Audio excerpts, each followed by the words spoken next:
Hello friend, welcome to Technical Fix channel. आज की video में हम विंडोज़ ऑपरेटिंग सिस्टम में किसी भी डॉक्यूमेंट को, किसी भी इमेज को, अगर आपके पास कोई सॉफ्टवेयर भी है, उसे विनरर में किस तरह से कन्वर्ट करते हैं, यही सीखने वाले हैं कि हम किस तरह से किसी भी डॉक्यूमेंट को विनरर फाइल में कन्वर्ट कर सकते हैं।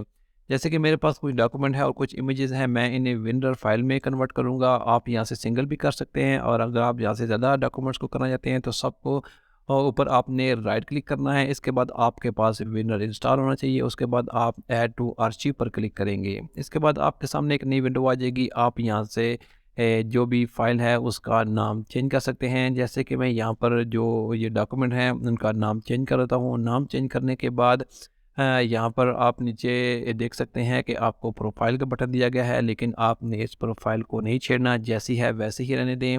इसके बाद यहाँ पर आप देख सकते हैं आर्चिव फॉर्मेट है, यहाँ पर रार ही रहने दें। इसके बाद यहाँ पर आप देख सकते हैं कि अगर यहाँ से आप डिलीट फाइल्स आफ्टर आर्चिविंग करना चाहते हैं तो यहाँ पर जैसे ये आपकी जो डॉक्यूमेंट्स हैं ये रार फाइल में जाएंगे तो यहाँ से ऑटोमेटिकली डिलीट हो जाएंगे। है अगर करना चाहते हैं तो ठीक है, नहीं तो आप इसे अनचेक कर दें। इसके बाद यहाँ पर कंप्रेसिंग मेथड है, इसे नॉर्मल रहने दें। डायरेक्टरी जो है ये 32 बिट ही ठीक है, और बाकी जो भी सेटिंग है आप उसे वैसे का वैसा ही रहने दें। और एंड में आपने ओके बटन पर क्लिक करना है। तो आप देख सकते हैं मेरे जो डॉक्यूमेंट्स हैं वो रार फाइल में आ चुके हैं। मैं यहाँ से पहले मैं डॉक्यूमेंट को डिलीट करता हूँ। इसके बाद मैं यहाँ से इन्हें एक्सट्रैक्ट हेयर करूँगा डेस्कटॉप पर ही। तो जैसे क्लिक करेंगे तो आप देख सकते हैं कि जो डॉक्यूमेंट थे वो मेरे सामने आ चुके हैं एक्सट्रैक्ट हेयर होके।